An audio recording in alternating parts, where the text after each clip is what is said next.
Welcome everyone to Wrasslin Raw!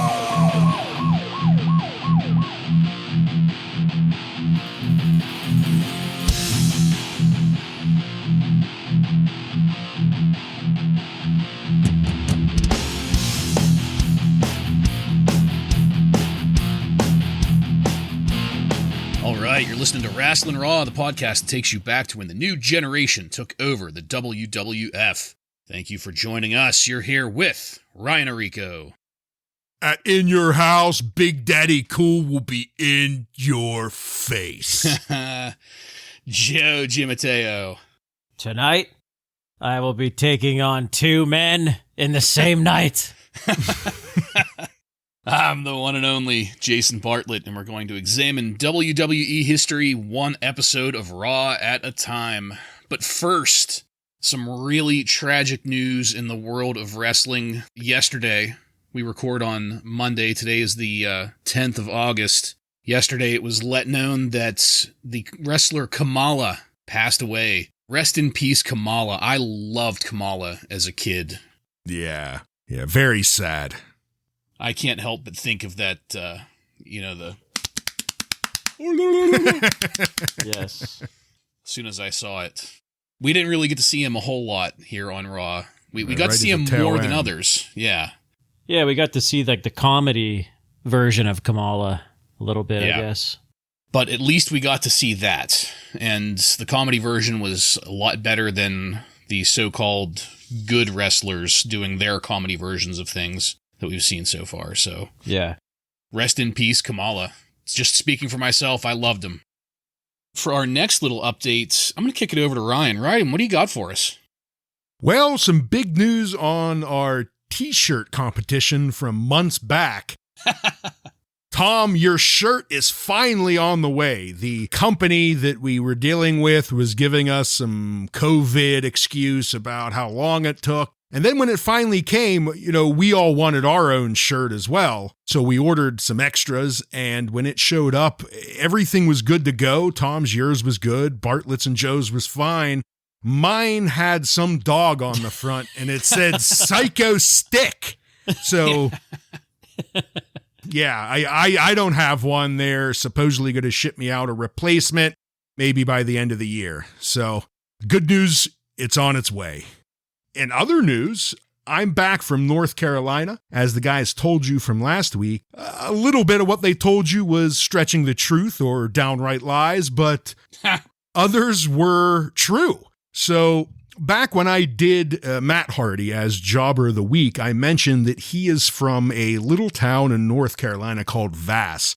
The population is around 700, so not very big. And I didn't mention it then, but a little trigger went off in my head when I heard that he was from Vass, and my father-in-law is from Vass, North Carolina. And I said, he has to know him. I mean, a town of 700 people, there's no way he doesn't at least have heard of the Hardy Boys. So when I was down there, I asked him about it, and he's not really a wrestling fan by any means, but sure enough, he definitely did know the family. They're well known in the town. And he actually, remembers driving by the house and seeing the makeshift ring out back that they used to practice on. And as Bartlett mentioned, he actually prescribed the crazy contacts for him, those bizarre colors that he wore during the pigtails out the top of his trucker hat phase. Yeah, I know the guy that gave them to him. So how about that? Yeah, for the record, the part that we were lying about is that Ryan was enjoying himself.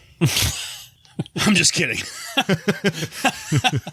When you get stories like that, how could I not enjoy myself? Yeah, no, that's pretty fucking cool.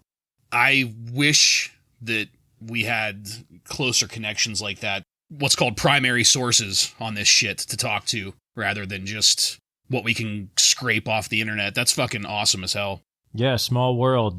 Definitely. Vast North Carolina. Vast North Carolina. Mm-hmm. I really want to make a vast deference joke. In this episode of Wrasslin Raw, we're going to be talking about the Raw that aired on May 8th, 1995. This Raw was recorded at the Omaha Civic Auditorium in Omaha, Nebraska, and features Vince McMahon and Jerry the King Lawler on commentary. Are you guys ready? I'm ready. Yes. Let's get into it. For our intro, Vince kicks it off with highlights from the events of last week's Raw, specifically how Psycho Sid stepped through the fireworks and gave Razor 2 jackknife powerbombs. This left Razor Ramon, and I quote, traumatized. Was this just another act of bullying cowardice, or was Psycho Sid trying to send a message to the WWF champion Diesel? We'll find out tonight on Monday Night Raw. A lot of questions are going to be answered here tonight. I doubt they'll be the ones that I have, but we're going to find out. Vince and the King are live and in person in this shot, and Vince invites us to take a look at the kisser on Jerry Lawler, the happiest he's ever been. The cat that swallowed the canary. Because Bret Hart accepted the King's challenge and will face the King after Bret's match with Hakushi at In Your House. We'll get a pretty big close-up of Jerry the King Lawler cutting a promo about Bret Hart and all of the indignities the King has suffered for the past 2 years. Coming up tonight in singles action, Bart Gunn versus Owen Hart. Hakushi will be in singles action. And there's going to be a special interview with Sid. And here is where Double J's music kicks in, and we go to our first match of the night. Double J, Jeff Jarrett, with the Roadie, defeats Donk the Clown, who is not dinkless, by submission in 6 minutes and 55 seconds. I'm slightly sad to say that Double J's outfit isn't lighting up as he comes down the entryway. Cheap.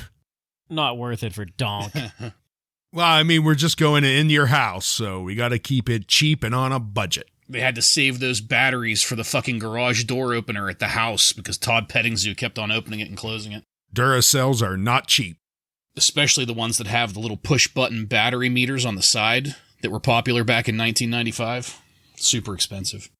We get quick clips from the Action Zone yesterday, in which Double J apparently successfully retained the Intercontinental title against Bob Holly. And now we'll get a camera angle of Double J doing his strut in the ring with the lights down. That's the house lights. And the jacket had to be malfunctioning. One of the Christmas light bulbs must have been out because some of the stuff is lit up and weakly flickering, but it is nowhere near correct. I noted specifically that they better get that shit fixed for In Your House. Because, goddammit, I'm paying... No, wait, never mind. It's cheap. It's very cheap. You're paying enough for half the lights. You know, for more than the cost of In Your House, I could just go buy Jeff Jarrett some more fucking Christmas lights. There's a fair pop for Donk the Clown when his music fires up, coming out with Dink giving us a "Yeah, baby!" Vince and the King now start talking about something that happened on Superstars a year ago. You remember, guys, that one time that Double J dressed up as Donk and came out to Pie Face and then Silly String Dink. Well, little did you know that it was Ted DiBiase planning this all along. No, I'm just kidding about that. Just kidding. The action starts right away in the ring. And if anyone can get a good match out of Donk, if it's even possible, it's Jeff Jarrett. As expected, the moves are simple, but credit where credit is due. For the beginning few series, they are fast and crisp. And then comes the arm bar. The Roadie, at various points, attempts to interfere, but is consistently rebuked by Donk. At one point, Dink yells to the ref, "Hey ref, wash the boots, eh?" Donk's mask and makeup don't quite line up here. I keep getting views of some really dark black hair standing out against the makeup and the wig. We cut to commercial with Double J in charge and come back to the same. I think Donk's wig got busted. It was either busted going in or busted during the match. Cheap either way. But it kept flopping into Donk's face and just generally looking like shit along with the rest of him. On our first pin, Vince calls it as a win, even though it's a 2 count. And at one point, when Double J is worked to the corner, Dink bites Double J in the ass. This is a habit I've noticed with Dink. He's an ass biter. Meanwhile, in the ring, when Dink has distracted the referee, the roadie interferes, allowing Double J to apply the figure 4 leg lock on Donk, get the submission, and the victory. As Double J is strutting the ring, the ref is carrying Donk out. Ryan, please get us started on this match. So I'm going to actually start right before the match with the King's promo there, because I didn't look ahead and I didn't even realize that Donk the Clown was going to be wrestling. But when the King gave his little promo there, I was thinking to myself, this is one of the better promos I remember out of Lawler since he's came to the WWF. And he just seemed a little bit more on point than he was during a lot of his King's Court. And then I thought to myself, especially during all of that clown shit. And then immediately, Donk the Clown comes walking out, and they spend like the first 3 minutes talking about clown shit more, about, Double J dressing up. So I was happy to hear the King's little promo there, but just continuing with this bullshit with the clowns. I completely agree, though, if someone is going to get a okay match out of Donk, it's Double J Jeff Jarrett, because I think, and this is obviously putting the bar very low, one of the best matches I've seen out of Donk. Maybe the best I've seen out of Donk. Not Doink, out of Donk. And it's all because of Jeff Jarrett, because the little spots where Donk does actually take over, those are the low points. And when things, like you said, the arm bar gets applied and we waste some time and the moves don't look as good. But when Double J was just beating on him, it was a passable match. And then, of course, we had Dink do the ass bite, and it's like, that's right. We are just going to have to bring this back to the clown shit again. Unfortunately, that's how it ended, with a little bit of ass bite, but I did like that Double J made Donk submit. Yeah. I really enjoyed that ending. I'm glad you ended there, because I have noted here that I still really dislike Donk, and I wish Jeff Jarrett would have snapped his legs in half.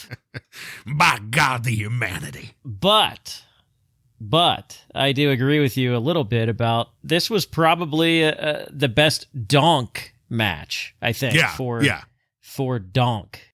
What do you guys hate more, the ass biting or the whoopee cushion? Oh, wow. I think I'm going to have to go with the ass biting. At least the whoopee cushion is a move. Yes, right. It's enhanced with a fart noise, but it's not just biting someone's ass.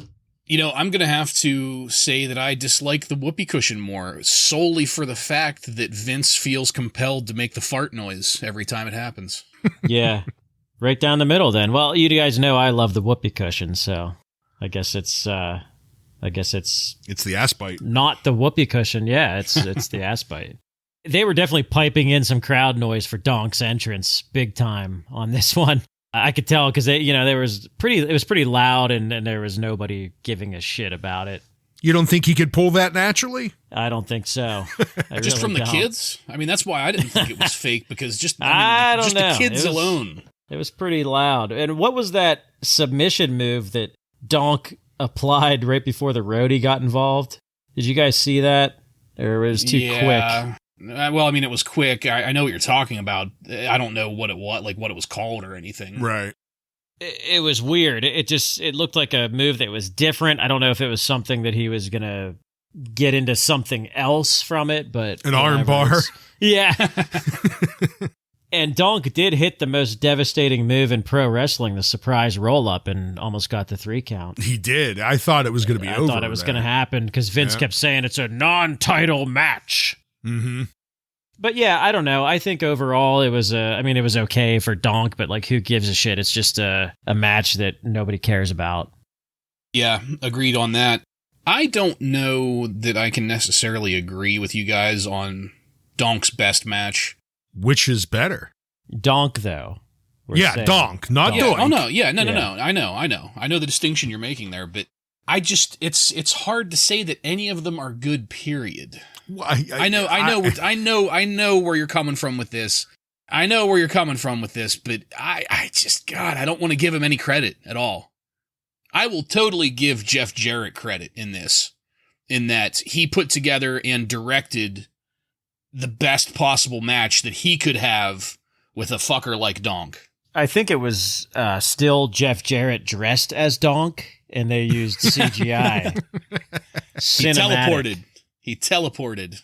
They used the stuff from The Running Man. Yeah. You guys have pretty much said it all here. The ass bite, just, thank God he didn't get to do the whoopee cushion, though, and I completely agree that he needs to have had his legs busted off. That would have been great. The only thing that could have been better than Donk getting his legs busted off is coming up next. Who is this? The Body Donnas? And there it is, a video close-up of Chris Candido and Tammy Lynn Sitch. I was so fucking happy to see this. You guys have no idea. The gimmick here is that they are personal trainers that are beautiful, and they're looking through the camera at all of the ugly fat asses at home and in the WWF. Correction, tubs of goo. Yeah. True. Yeah, good one, honey. They give us their names, Skip and Sonny, and they are here in the WWF. I practically ejaculated just seeing Sonny's face. Guys, before we move on, I have to ask, what did you think of our first on-air view of the Body Donnas? Joe, why don't you go first here, please? Well, I mean, everybody remembers these two, especially Sonny. My thoughts immediately were that Sonny already overshadows Chris, in my opinion. Yeah. I feel like the gimmick maybe it just doesn't work for Chris. Chris is like that dumb Jersey guy, and I feel like it's just kind of, I don't know, it might not work for him, but we'll see where it goes, because I don't really remember, all the details of this. I just remember the gimmick itself. So, yeah, I mean, Sonny is a legend, and it's great to see this is her first on-screen appearance on Raw. So Chris Candido is an awesome wrestler, and I'm looking forward to his matches. After months of Joe teasing them, they're finally here. Yeah. Really. I was excited to see them. Sonny definitely did a little bit better, but they were both pretty good, especially after some of the gimmicks we've been seeing be introduced lately. This was a pretty good promo that they cut here, and I especially liked the little touch at the bottom, the little Sonny logo instead of the Sony logo. Yeah. I thought the vignette itself was pretty cool. Like, I thought the way they shot it was pretty cool. Yeah. The gimmick is basically their kind of a take off of the Saturday Night Live Hans and Franz making fun of people for not being big beefcakes. Yeah. But enjoyable. I like it. Yeah. I personally am very excited about this because of two things. Well, actually, three things. First of all, Sonny's tits. Sonny's tits. That's exactly what I was going to say. I'm not even joking. Sonny. I wasn't going to say tits, but Sonny. Well, those are the two things. What's the other? What's the third? No. That's the first. The pair. The set is the first thing. The second thing is, and to address your point, Joe, the way that the gimmick worked, if I remember it correctly, is that Sonny was more of the brains of the operation and we kind of saw it here in this a little bit with Chris Candido just kind of being the, yeah, you're right, kind of like dumb jock to her smart mouth, And I'm looking forward to seeing that gimmick play out, which brings me to my third point and the third reason that I love this. It's going to be hard to maintain these shitty heels. Now, by shitty, I mean like genuine heels. I should probably take the shitty part back because they're not going to be bad at this. I know for a fact. They're going to be good, genuine heels, and it's going to be really hard to make a cartoon out of these guys. They're already a teensy bit cartoony because they're filling a stereotype, but as intelligent as Sonny is, and as good as they get this gimmick over, if I'm remembering it correctly, it's going to be almost impossible to make cartoons out of this group, and especially, once they become a tag team later on also. This isn't going to fall victim to the trend of 1995 and the early 90s wrestlers. And I would dare argue that Sonny is part of the beginning of the Attitude Era, when they really realized that how much sex will sell and that pandering to little kids isn't paying the bills. Well, we're not far away. Yeah. Attitude Era is knocking on the door at this point. We've talked about it before. We have all the hints. Goldust is a huge, huge part of the beginning of the Attitude Era. He doesn't show up until, I think, November or maybe October. But yeah, I would suggest that maybe Sunny is the real beginning of things. She ain't no cartoon. Of course, once stunning Steve Austin makes his way over to the WWF, I think that officially begins. Well, they try to cartoon him up at first. Yeah, but, once we see his face, I mean, it's going to be hard to deny. There were many pieces to the Attitude Era, and Sonny started the sex appeal part of it, for sure. Mm-hmm. Well, gentlemen, we're going to go to Bam Bam Bigelow, and we are going to reflect on the recent events of his career here. This is going to follow much of the same format as the Lawrence Taylor promos from before WrestleMania, in which there is a graphic up on the screen saying a topic, and then Bam Bam is going to talk about that topic. So, in regard to the Royal Rumble, in the tag team title match, he miscalculated and lost the match. Then he made a big mistake in shoving Lawrence Taylor. He's crazy, that guy. But he should have realized that LT wasn't there to make fun of him. LT was there to have a good time. And that's what the WWF is all about, having a good time.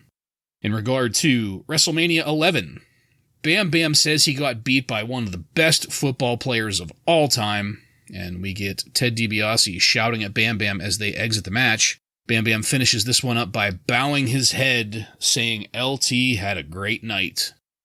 In regard to Diesel, on Monday Night Raw, his match for the title, and that ugly goddamn jackknife, they showed it again.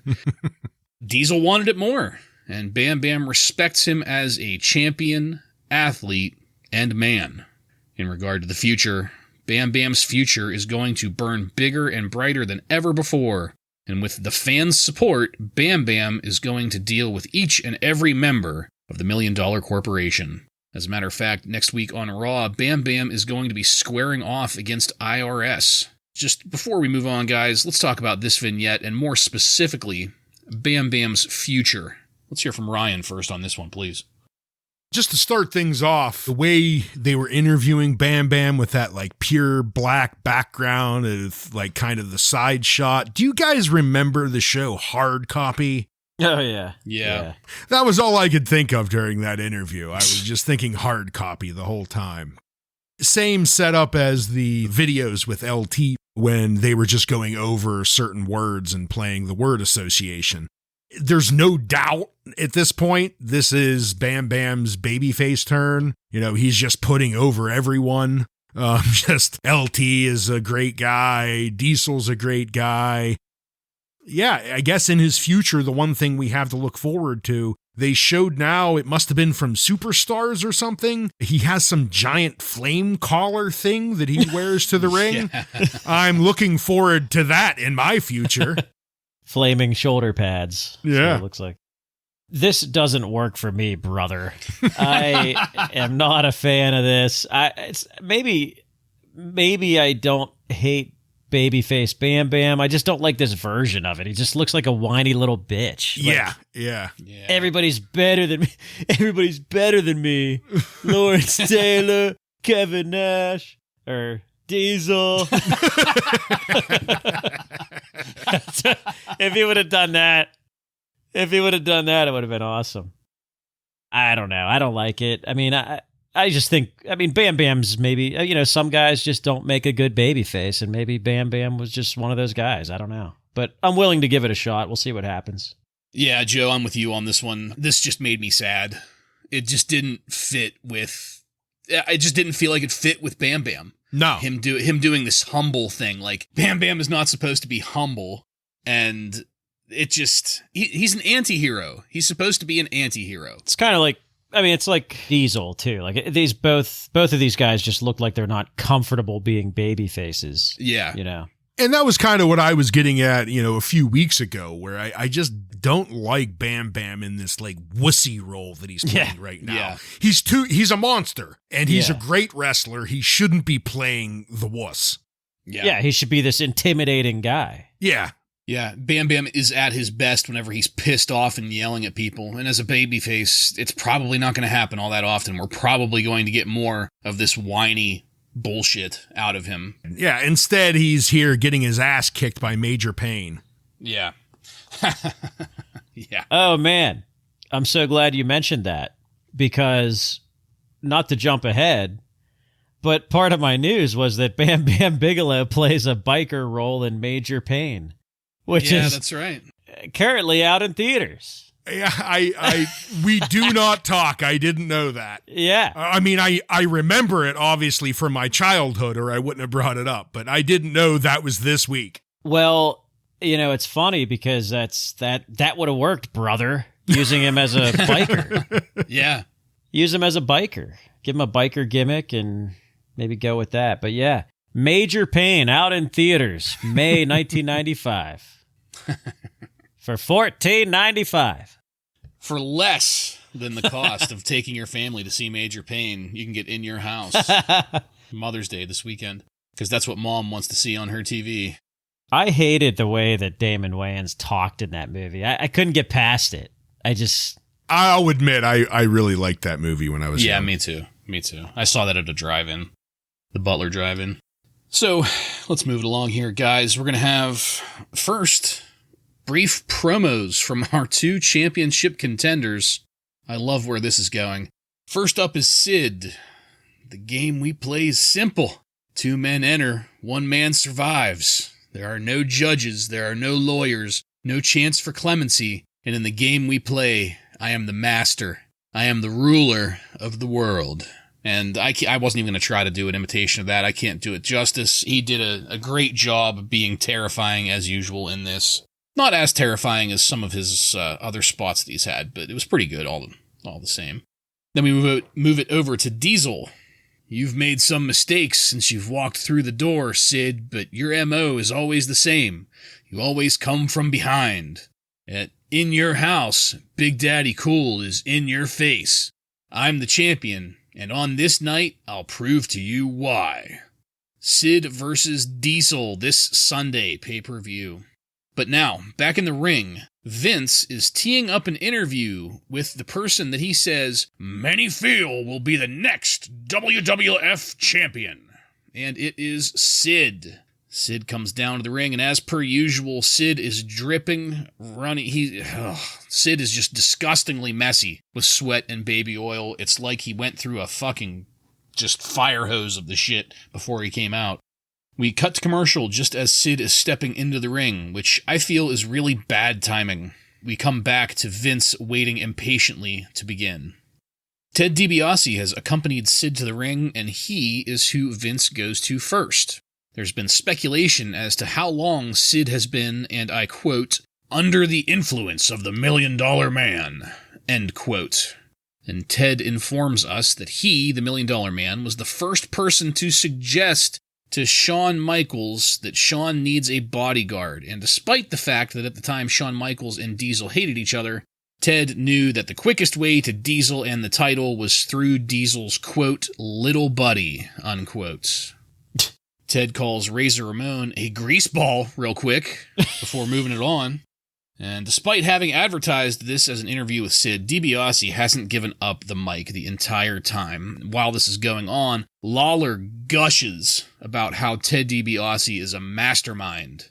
And then Vince finally turns to Sid for comment. Sid goes insane talking about Ewatemela, the greatest lion of Africa, and how Sid is the super predator of the WWF and the master. Sid is going to lift Diesel 10 feet in the air and drive him all the way through the mat. When the smoke clears, Diesel will look at Sid and tell Sid that Sid is the man who rules the world. So I definitely want to hear from you guys first before we move on. Joe, what do you know about Ewatemela, the greatest lion of Africa? He was the greatest lion of ever, of all time. This was fantastic. I mean, first off, the laughing, the maniacal laughing that he was doing while DiBiase was talking was beautiful. This guy just had perfect facial expressions. You know, you could get that camera right in his mush, and just everything he does is great. I love Sid promos. They just make no sense at all, and they're awesome. I love it. It started out with Ted DiBiase just kind of talking forever. He didn't do a bad job. He always is good on the mic. That's one of the things he actually does really well. But I was expecting a Sid interview from the beginning, so I was a little bit shocked to hear Ted DiBiase so much here. And hey, what do you know? He's been behind it all. From the beginning. It's like a cheap turn in a 80s movie when we just need a twist, so we're just going to throw it in there. That part didn't really make sense. I was pretty psyched when they finally turned it over to Sid, and he went off in his bizarre story about the African lion.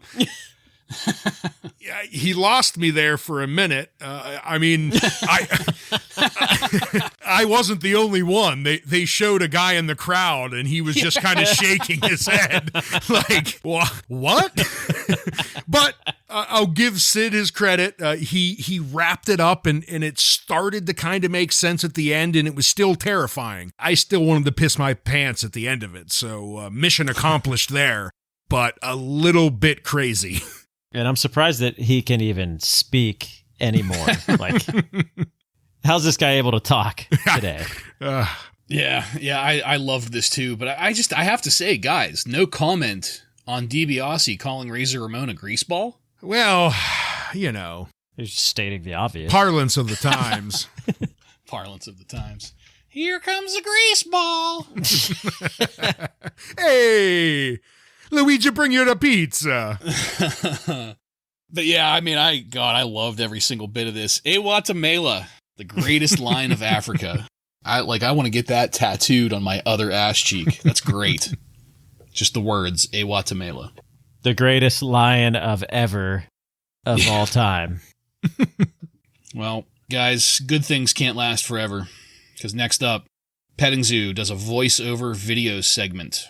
This is about everything that we just talked about, as a matter of fact. Bam Bam Bigelow quit the corporation with some snippets of the aftermath of his match with Diesel edited in there. And then made a new friend with the scene of Bam Bam shaking hands with Diesel.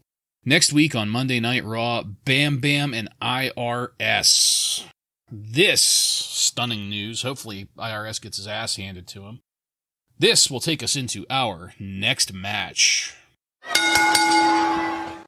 Hakushi defeats Gary Scott by pinfall in 2 minutes and 50 seconds, and Gary Scott is our Jobber of the Week. Take it, Ryan.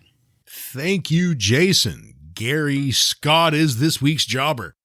Gary Scott is a Monday Night Special leftover. He was not involved in our last Raw, which featured 6 of his kind. But Gary Scott has all the tall tale signs of a Monday Night Jobber special. Like the other Monday Night specials, the information on Scott was very sparse. I could not find the date of birth. I couldn't find any other ring names he might have used other than Gary Scott. However, I did find a place of birth, so that's something. He was born in Phoenix, Arizona. He is also special in that he did have a few matches outside of the WWF. In 1992 and 93, he had a few matches in Jim Cornette's Smoky Mountain Wrestling. His first match was even a title shot for the Smoky Mountain Tag Team belts against the Heavenly Bodies with partner Rick Cannon on June 15th, 1992. The team of Gary Scott and Rick Cannon were defeated in 33 seconds. On June 20th, 1994, Gary had his first WWF match, losing to Jim the Anvil Neidhart. Scott then spent the next 2 years jobbing out to many of the WWF's new cartoon gimmicks like Mantar, Henry Godwin, and Jean-Pierre Lefebvre. His final match was a loss to Ahmed Johnson on WWF Superstars on February 2nd, 1996. His wrestling career was 38 losses and 1 win. How about that? Really? He defeated David Haskin in a dark match on Who? WWF Superstars. Who? David Haskin. A bigger jobber than Gary Scott, then? It was a dark match. It was a dark match on Superstars. Still. So that was his final match on July 25th, 1995. Or I'm sorry, that was his actual win. His final match was on February 2nd, 1996. So that sets him apart a little bit. He did have a victory. Well, thank you for that. If I understood that correctly, he did get one opportunity at a championship title in Smoky Mountain Wrestling against the Heavenly Bodies and lost in 33 seconds. Am I getting that right? Correct. That is his one and only title shot. Did your source material say whether or not afterwards the gigolo Jimmy Del Rey forcefully penetrated him? I think that's a given. Okay. That's what I didn't want to assume. Make an ass out of you and me and then get fucked by the gigolo. Jimmy Del Rey. What a pervert. Well, thank you, Ryan. Illuminating as always. I was very happy that you had a jobber for us this week. Yeah, only one in the show. After the high of the episode 46 Jobber Spectacular, I didn't want to come crashing down with no jobbers at all this week. That's little residual jobber here. Yeah. Back at the match. Apparently, word on the street is that Hakushi was in Calgary. If you want to know what he was doing, you got to call Jim Ross, the call-in line. 1-900 Shameless. We're not going to tell you anything else. Gary Scott is in the ring waiting. And I have to say, I like the theatrics of Hakushi. The focus on the ceremony, the focus on the tattoos, just the whole spectacle of it all. I am kind of enjoying this. With the tie-up, it kind of starts, and we get an early introduction to how bad Gary Scott is with a series of tie-ups. God, I wish I could put down some more notes about how good Hakushi looks, but this is overshadowed by how absolutely terrible Gary Scott looks. Hakushi performs some kind of move that prompts Vince to say, "My God, what was that?" I don't even know what to call it, a front suplex or something. Where he almost paralyzed him. Yeah, it just really what it amounts to is that Gary Scott got damn near dropped on his head, like square on his head with it. It looked bad. After a few more badly sold moves, Hakushi finally performs his leaping splash finisher, getting the pin and the 3 count. Before we go any farther, Ryan, please, what did you think of this match? Well, he may have been Jobber of the Week, but there wasn't much to pick from, so... Yeah, he wasn't the best. As you mentioned, I too I'm kind of getting into Hakushi here. You know, his entrance and when he does perform his moves in the ring with not complete jobbers like Gary Scott, they look pretty good. So I know we've mentioned it once or twice before, but I am really looking forward to this Hakushi Bret Hart match at In Your House. I think it could be a great match, so I'm excited about that. But Gary Scott, he, I mean, one thing I will say, I got a laugh out of his little awkward thing where, like, when he got hit, where he kind of like tiptoed around the ring slowly, and I don't know, it made me laugh at least, but it looked stupid. It was short, so I'll give him that. It was a short, standard jobber match. Hopefully this match with Bret Hart and Hakushi will live up to it because, this one was, Yeah, I agree with you guys. I can definitely get into Hakushi. You know, he's someone he was never a big star, but he definitely has a presence about him during this time. You know, there's some people that try to mirror this type of entrance in modern day wrestling, you know, with the theatrics and stuff. So yeah, I enjoy watching Hakushi. I love his finisher. I think it's a cool finisher that, you know, I could see him facing somebody like Bret Hart and going for that finisher and missing. and, the crowd going crazy. I can just picture that in my head. I like it a lot. He did almost paralyze Gary Scott, which was not good. And my only note on Gary Scott is this jobber is not very good. That is correct, sir. Yeah, pretty good understatement there, Joseph. So, yeah, I mean, I tried to load down my description with all of the disdain I felt for this match. And I wanted to throw it out there. I don't know if you guys have heard this before, and I really, really wish I could cite my source on this. I cannot remember who said it. Please, by all means, any of our listeners out there that knows this, hit us up and correct me. Somebody in the biz, I was listening to a shoot interview with somebody, and they explained that the whole Hakushi thing here was meant to be a polar opposite presentation of The Undertaker. So, like, when The Undertaker comes out, everything goes black. With Hakushi, everything goes white. With The Undertaker, you hear the bell toll. With Hakushi, you have a gentle thunder peal in the distance. Just the black theme, the white theme, the dark demonic theme versus the peaceful theme. And I want to say that Hakushi, or some part of the gimmick, equates in Japanese to the concept of an angel. I'm not sure which part of that, but that's what his name was, I believe. It means like white angel or something. Okay. So yeah, knowing that, I mean, I liked it before, but having heard that information, I kind of get into it even more. Because, I mean, really, it's the same shit that works with The Undertaker, just the yin-yang version of it. You know what would have made that even better then? Maybe put him up against The Undertaker instead of putting The Undertaker up against the fucking useless corporation. Yeah. You're not wrong. Believe me, you're not wrong. But I think that's one of the reasons why I dig his entrance so much. And yeah, you guys are both right. This match was the drizzling shits, but I am getting more and more excited to see him versus Bret Hart at In Your House. Speaking of which, next up, Todd Pettingzoo murdering my enthusiasm in 4 minutes and 26 seconds. This is our final In Your House report. Guys, did you know how cheap this shit is? We can't go 2 minutes without talking about how fucking cheap this is. There's going to be the WWF Championship match between Diesel and Sid. And just imagine, guys, just for a second, put aside all of our other complaints and thoughts and everything.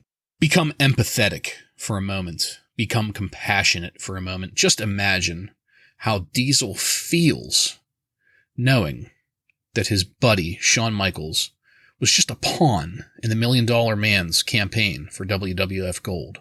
It brings a tear to my eye. I mean, I don't know about you guys. I'm drowning in friendship over here. Friendship, yeah. We did talk a lot about friendship in the last episode. But wait. Diesel has a message for Sid and everyone else out there. And here we have another extreme close-up, this time of Diesel's face from about his forehead to his chin. So we are right up in the mush for this. You won't see fear in Diesel's eyes. Sid is a big boy, but Diesel is a big man. Diesel is looking for a fight, and the overall impression that I'm getting from this is that Diesel is holding back laughter and trying not to crack up while he was recording this, because it seems to me that somebody as intelligent as Kevin Nash would have realized how fucking ridiculous all of this was. Back to Petting Zoo. Check this out. After Bret Hart battles Hakushi, the Hitman will have to take on Jerry the King Lawler also. Then there's the handicap match between Razor and Double J, and the Roadie will be there, taking part in the match. Apparently Double J thinks that Razor is sufficiently traumatized enough that the Roadie can handle the match mostly himself. So I don't really like the use of the word traumatized in describing Razor Ramon, even though they've done it twice in this episode now. But I am excited that we apparently are going to get a good amount of roadie time in the ring. So that's something to look forward to. The Smoking Guns will be going up against Owen Hart and Yokozuna to try for the tag titles. Also, there's going to be a King of the Ring qualifying match between Adam Bomb and Mabel. Which is no way to sell. I don't care how cheap it is. That is no way to sell this pay-per-view. Before I forget, guys, because you might have missed it. I don't know. Did you know that they're giving away a house? What? No. Apparently, Petting Zoo has been squatting in the house. He loves it there. They're doubling down on this, though, with Petting Zoo stating that there will be no encore. So if you don't order it right fucking now, you'll never get to see In Your House 1, ever. It's too cheap. It is too cheap, and the WWF Network will never, ever air it ever again. You got to call it up. Call up right now. In the background of Petting Zoo's shitty little set there, high energy hits. But before we move along to that, Joe, why don't you briefly give us your opinions on the final In Your House reports? I hated this Diesel promo. I absolutely hated it. I don't know what that voice was that he was doing. It's just hated it. Smoking Guns randomly getting their rematch. No build up at all. Nothing. We're going to see something later tonight that's sort of a build up, but like, holy shit, you guys, the tag division is so fucking horrible. Just give us something. Give us some sort of story somewhere. I noticed the blouse this time. He had like the blue and black. I don't know. I mean, In Your House, I do look forward to seeing it. It's Sid's first match back. It's Hakushi versus Bret Hart. You know, there's a couple decent things to look forward to. The Roadie in action. But Mabel versus Adam Bomb. Holy shit. Not worth the $14.95, folks. I don't have much to talk about that you guys haven't already covered here. Excited for In Your House, for sure. Done with hearing Todd Pettingzoo talk about it, though. Apparently, he got inside the house. Hopefully, we won't have to see any of that. Well, yeah, hopefully not. Well, you know. Yeah, I agree with everything here. You guys, I'm glad that you are here talking to me about this because I was pretty annoyed about the whole thing, but you are right. There are things to look forward to in this. You guys just listed them, so I'm on board with that. But I want to just go on the record as saying that now that we know that there is a King of the Ring qualifying match between Mabel and Adam Bomb, they need to knock another $5 off the price. Yeah. Cheap ain't gonna cut it with this bullshit. It's got to be bottom barrel.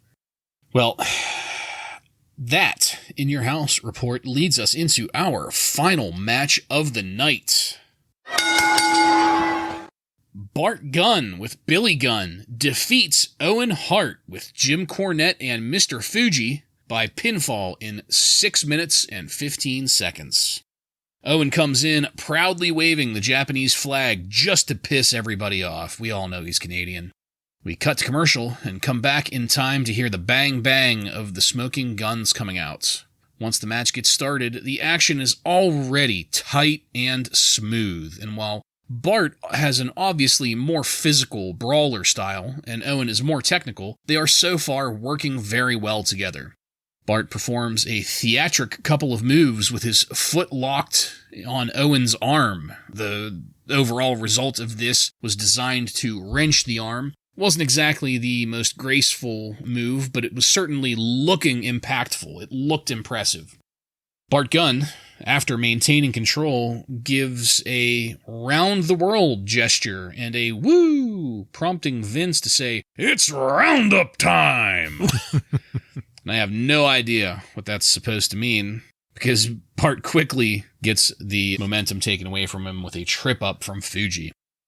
At one point, Owen Hart gives us an example of why I say that Owen has the best ensiguri in the business, putting Bart to the mat with it. God damn, it looked great. And it just always sounds so loud, too. It's just great. It's textbook every fucking time. We'll cut to commercial in time for Bart to attempt a rally. It takes a few tries, but eventually it happens when the teams trade interference. First Cornette interfering and then Billy Gunn, culminating in Bart getting the 3 count with a weak roll-up and a fast count. Joe, we haven't had you start a match yet, so please start us off on our final match of the night here.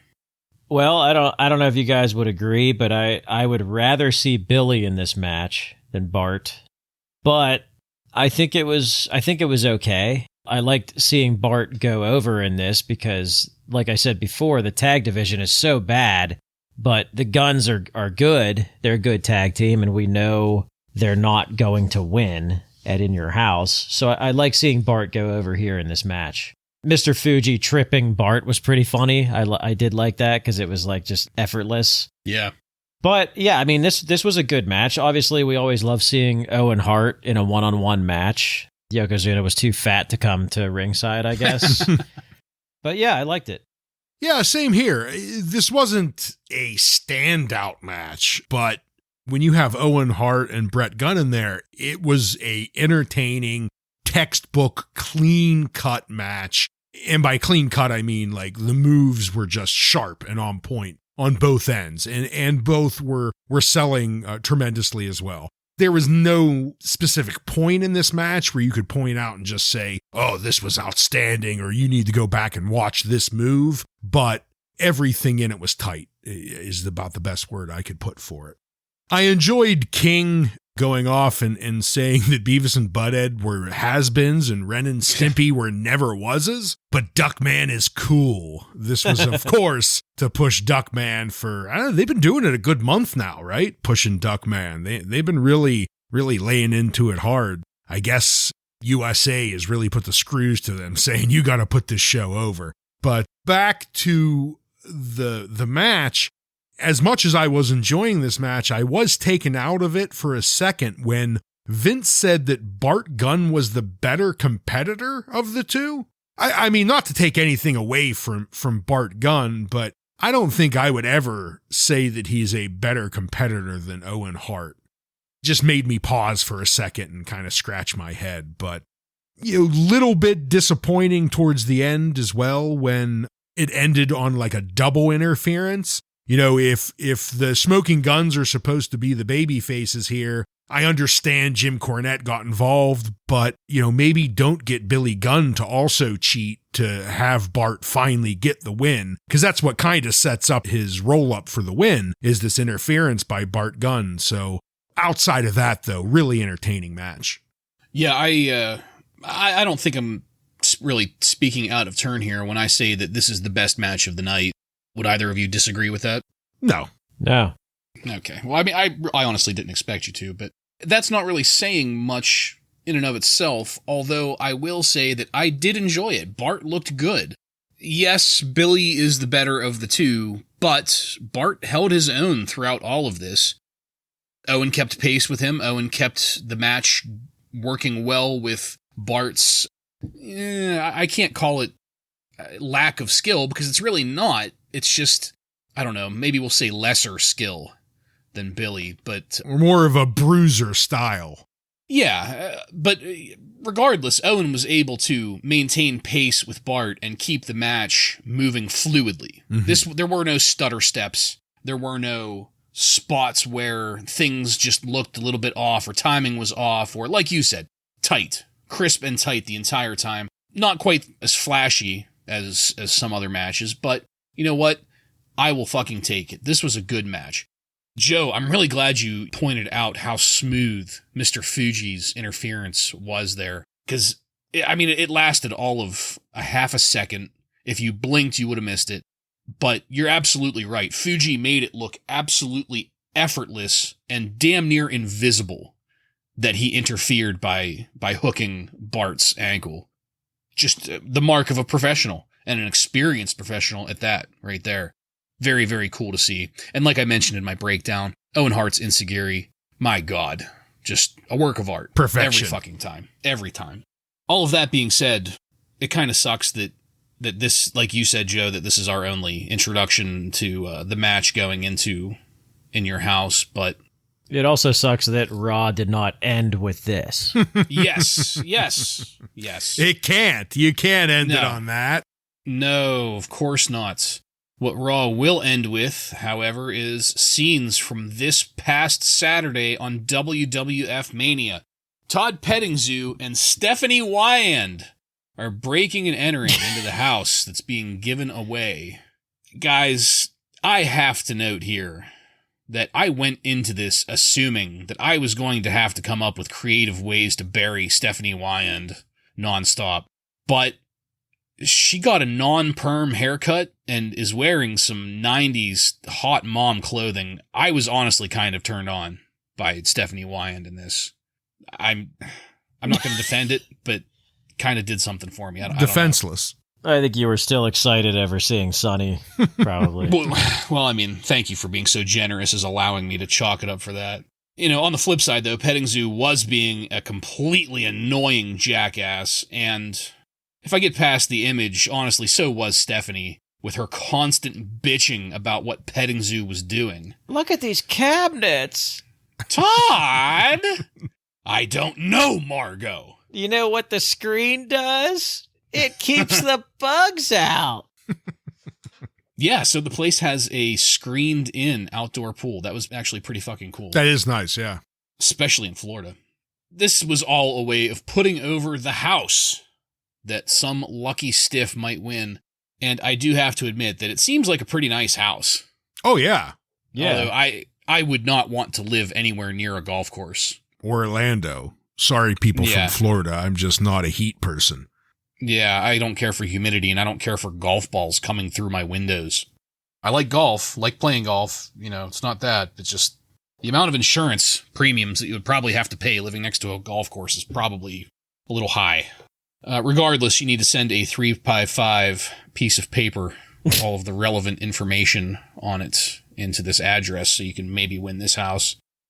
And back at green screen ringside, we're going to talk about last week and Bret Hart accepting Jerry Lawler's challenge. The King has been teasing some kind of announcement that has a connection to all of this. For just a split second, I forgot what this was, and then I looked at my notes, and here we are.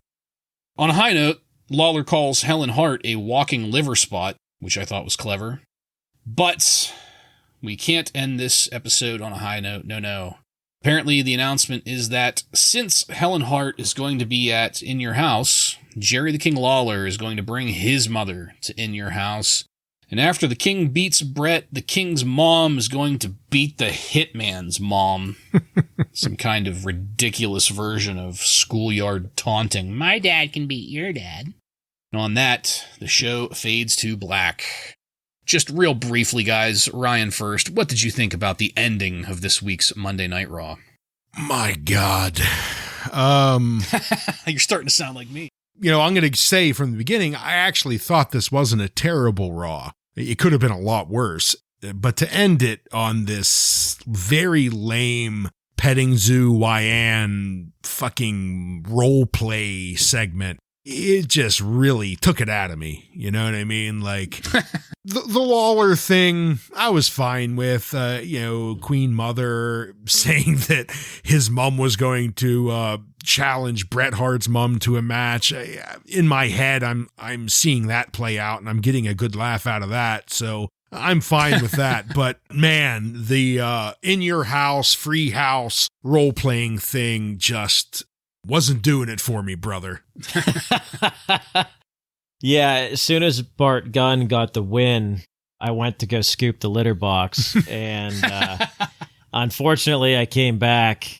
I looked for more turds. I searched, and there were not any. And I came back to Todd and Stephanie in the house, unfortunately. What's bad is this is how we're going into In Your House. The house giveaway with Todd and Stephanie is bigger than any wrestling, because we could have just ended it with Owen pissed off that Bart got this cheap win. But no, we're going to end it with the house giveaway and Jerry Lawler. Queen Mother thing. Queen Mother with Jerry Lawler. Yeah, that's actually a really, really, really good point about this whole house thing with In Your House. I mean, I know that it's a novelty in both senses of the word, in that In Your House is both new and has this weird thing going on with the house. But can't we just have a gimmick-free pay-per-view? We have so many gimmicks going on. They have to just fucking gimmick everything. Everything's a fucking gimmick, and so is this pay-per-view now with this house. Like, I know it's not really going to continue. They're not going to give away a fucking house for every In Your House, but It does kind of continue whenever they change the name of In Your Houses and add themes to it. Bad Blood or what the fuck ever. I can't remember half of them. That's a thing to come, though. I mean... Yeah, well, all I'm saying is that they maintain the fact that they gimmicked up these pay-per-views with that. The other ones, the big four, are staying pure, but just gimmicks. Gimmicks aplenty. And as far as the rest of this shit, I didn't look ahead. I don't know what's going to happen. I've never seen In Your House 1, so I really, really hope that we're not going to have two old women wrestling.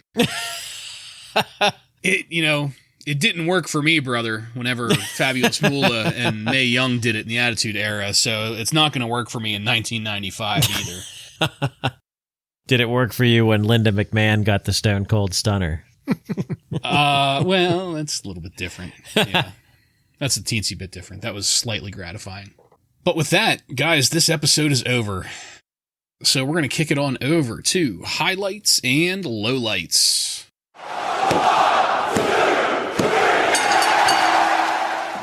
Joe, please go first.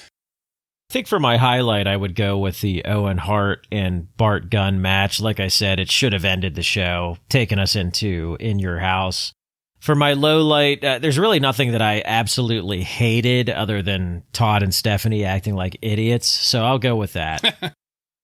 I kind of almost have two highlights. So the obvious highlight is the Owen Hart Bart Gunn match, very entertaining, solid match. That's a highlight. But as another highlight is going into this go home Raw, I was expecting a lot worse. And we actually got some decent wrestling. I was surprised. So I'm going to make that a highlight, that I was surprised, because we've seen a lot worse go-home Raws before. Low light, same as you, Joe. I didn't have a ton of complaints, so I'm going to go with that terrible role-playing bullshit with Todd and Wyan at the end there. Good points by both of you, especially Ryan about the whole go-home thing. You're absolutely right. I expected a lot worse out of this. Thankfully, it really wasn't all that bad. That being said, my highlight and low light are both very clear for me personally. Low light is going to be the Hakushi match, not the entrance. I like Hakushi's entrance, but the rest of the match was the absolute drizzling shits. For my highlight, Ewatemela, the greatest lion of Africa and of ever. Ewatemela. Where did he get the name? Did he make it up? He probably read it in a book somewhere. You should look it up. The greatest lion of Africa. I should, you're right. All right. So, Joseph, do you have any contemporary wrestling news from on and around May 8th, 1995 for us? Well, we already talked about Bam Bam Bigelow's big screen debut in Major Pain. Currently out in theaters. In May 1995. It's on YouTube, that scene, by the way, if anyone wants to look it up. ESPN2, Bartlett, you will like what they are scheduling here. It is a feature on Bob Hawley with the two-sport gimmick. Maybe that's on YouTube as well. I hope. They had to have just put together a whole bunch of the same scenes over and over again. Well, they would have him crashing into a wall. Like when you watch a cheap documentary and they just keep reusing the same footage over and over again. Yeah. Yeah, Ewatemela attacking the antelope just over and over and over again. The last news report here is, this one's good. I saved the best for last for you guys. There are reports that Kato Kalin turned down the WWF when they tried to get him for a skit for In Your House. What did Kato have better to do other than being up on the stand there talking? He's a serious actor.